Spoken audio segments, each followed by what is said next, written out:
नमस्कार साथियों, आप लोगों का स्वागत है यूट्यूब चैनल अमन कुमार पे। मैं अमन कुमार आप लोगों का स्वागत करता हूँ। ज्ञान बिंदु जीएस एकेडमी पटना का बिहार एसआई के लिए बहुत ही इम्पोर्टेंट वन लाइनर जो हर एक एग्जाम के लिए बहुत इम्पोर्टेंट बिहार एसआई के लिए रोशनानंद सर द्वारा नोट्स है।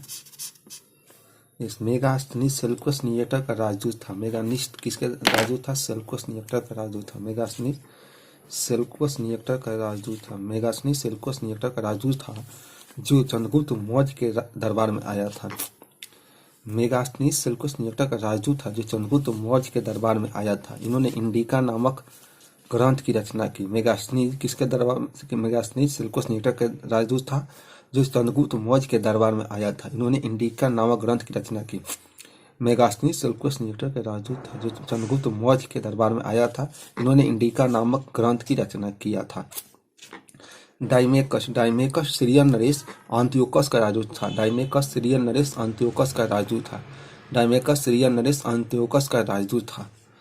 दूसरी शताब्दी में जो डाइमेकस सीरियन नरेश अंत्योकस का राजदूत था जो बिंदुसार के दरबार में आया था। डाइमेकस बिंदुसार के दरबार में आया था जो सीरियन नरेश अंत्योकस का राजदूत था। दूसरी शताब्दी में भारत का भूगोल नामक पुस्तक टॉलमी ने लिखा था। दूसरी शताब्दी में भारत का भूगोल नामक पुस्तक टॉलमी ने लिखा था। नेचुरल हिस्ट्री नामक पुस्तक की रचना पिल्ली ने की थी। नेचुरल हिस्ट्री नामक पुस्तक की रचना पिल्ली ने की थी। फाहियान चंद्रगुप्त द्वितीय के दरबार में आया था। फाहियान चंद्रगुप्त द्वितीय के दरबार में आया था। राज दरबार में सिजदा एवं पैबोस प्रथा की शुरुआत बलबन ने की थी। राज दरबार में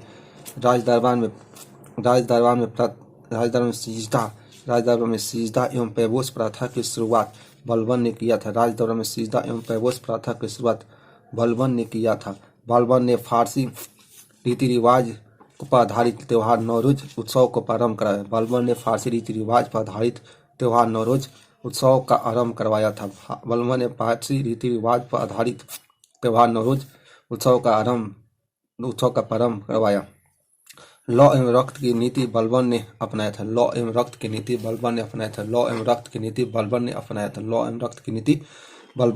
नासिरुद्दीन महमूद ने बलबन को उल्लू खां की उपाधि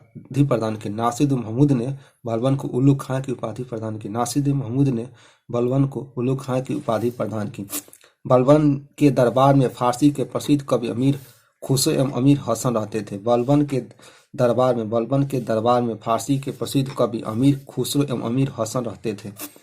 बलबन के दरबार में फारसी के प्रसिद्ध कवि अमीर खुसरो एवं अमीर हसन रहते थे। 1798-99 ईस्वी में रंजीत सिंह लाहौर का शासक बना। 1798-99 ईस्वी में रंजीत सिंह लाहौर का शासक 1798 और 99 में बना। 25 अप्रैल 1809 ईस्वी को चार्ल्स मेटकॉफ और रंजीत सिंह के मध्य अमृतसर की संधि हुई थी। 25 अप्रैल 1809 ईस्वी में चार्ल्स मेटकॉफ और रंजीत सिंह के मध्य अमृतसर की संधि हुई। रंजीत सिंह का राज 4 सूबों पेशावर, कश्मीर, मुल्तान एवं लाहौर में बटा था।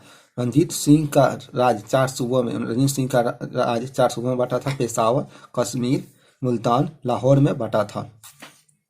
रंजीत सिंह का कोहिनूर हीरा शाह शुजा ने दिया था। रंजीत सिंह को कोहिनूर हीरा शाह शुजा से प्राप्त हुआ था। 7 जून 1839 ईस्वी को रंजीत सिंह की मृत्यु हो गई। 7 जून 1839 ईस्वी को हो गई। प्रथम आंग्ल सिख युद्ध 1845-46 एवं द्वितीय आंग्ल सिख युद्ध 1849 ईस्वी में हुआ। प्रथम आंग्ल सिख युद्ध 1845-46 ईस्वी में एवं द्वितीय आंग्ल सिख युद्ध 1849 ईस्वी में हुआ था। प्रथम आंग्ल सिख युद्ध 1845-46 में और द्वितीय आंग्ल सिख युद्ध 1849 ईस्वी में हुआ था। अरावली की पहाड़ियां राजस्थान राज्य में स्थित है जो सबसे पुरानी चट्टानों से बनी हुई है। इसकी सबसे इसकी सबसे ऊंची चोटी माउंट आबू पर स्थित गुरु शिखर है।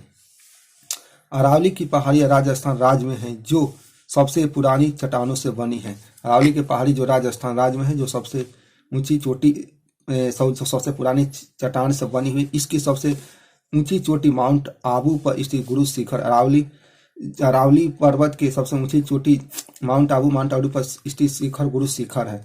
अरावली के पश्चिम ओर से माही एवं लूनी नदी निकलती है। अरावली के पश्चिम ओर से माही एवं लूनी नदी निकलती है। लूनी नदी का कक्ष के रन में गायब हो जाती लूनी नदी जो कक्ष के रन में गायब हो जाती है।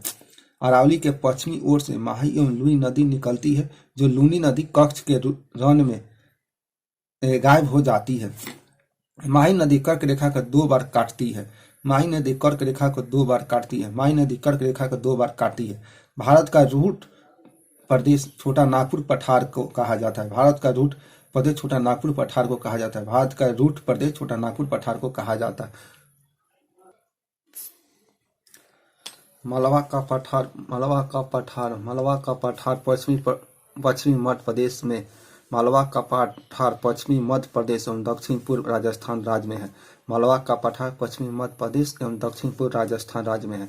मालवा का पठार पश्चिमी मध्य प्रदेश एवं दक्षिण पूर्व राजस्थान राज्य में। मालवा का पठार पश्चिम मध्य प्रदेश एवं दक्षिण पूर्व राजस्थान राज्य में। यह ज्वालामुखी चट्टानों का बना हुआ है। यह ज्वालामुखी चट्टानों का बना हुआ है। इसमें इसे चंबल और बेतवा नदी निकलती है। मालवा का पठार पश्चिमी मध्य प्रदेश एवं दक्षिण पूर्व राजस्थान राज्य में है। यह ज्वालामुखी चट्टानों का बना हुआ है। इसे चंबल और बेतवा नदी निकलती है। विंध्याचल पर्वत उत्तर भारत को दक्षिण भारत से अलग करते हैं। विंध्याचल पर्वत उत्तर भारत के दक्षिण भारत से अलग करता है। विंध्याचल पर्वत उत्तर भारत को दक्षिण भारत से अलग करता है। मैकाले पठार छत्तीसगढ़ में स्थित है। मैकाले का पठार छत्तीसगढ़ में स्थित है। मैकाले का पठार छत्तीसगढ़ में स्थित है। मैकाले का पठार छत्तीसगढ़ में स्थित है। मैकाले पहाड़ी का सर्वोच्च चोटी अमरकंटक है। मैकाले पहाड़ी का सर्वोच्च शिखर अमरकंटक है। मैकाले पहाड़ी का सर्वोच्च शिखर अमरकंटक है। अमरकंटक के पश्चिमी की ओर नर्मदा नदी, उत्तर की ओर सोन नदी और दक्षिण की तरफ महानदी निकलती है। अमरकंटक के पश्चिम की ओर नर्मदा नदी, उत्तर की ओर सोन नदी और दक्षिण की ओर तरफ से महानदी निकलती है। अमरकंटक के पश्चिम की ओर नर्मदा नदी, उत्तर की ओर सोन नदी और दक्षिण की तरफ से महानदी निकलती है। सतपुरा की पहाड़ियां मध्य प्रदेश राज्य में स्थित है। सतपुरा की पहाड़ियां मध्य प्रदेश राज्य में स्थित है। ये ज्वालामुखी चट्टानों से बनी हुई है। सतपुरा की पहाड़ियां मध्य प्रदेश राज्य में स्थित है। सतपुरा की पहाड़ियां मध्य प्रदेश राज्य में स्थित है। ये ज्वालामुखी चट्टानों से बनी हुई है। इसकी सबसे ऊंची चोटी धूपगढ़ी है। इस सतपुरा की सबसे ऊंची चोटी धूपगढ़ी है जो महादेव पर्वत पर स्थित है। इसके पूर्व हिस्से से तापी नदी निकलती है। सतपुरा की पहाड़ी मध्य प्रदेश राज्य में स्थित है। ये ज्वालामुखी चट्टानों से बनी हुई है। सतपुरा की सबसे ऊंची चोटी धूपगढ़ी है जो महादेव पर्वत पर स्थित है। धूपगढ़ी कहाँ स्थित है? महादेव पर्वत पर स्थित है। इसके पूर्व हिस्से से तापी नदी निकलती है। मौलिक अधिकारों एवं अल्पसंख्यक संबंधी परामर्श समिति के अध्यक्ष सरदार वल्लभ भाई पटेल थे। मौलिक अधिकारों एवं अल्पसंख्यक संबंधी परामर्श समिति के अध्यक्ष सरदार वल्लभ भाई पटेल थे। प्रारूप समिति के अध्यक्ष डॉक्टर भीमराव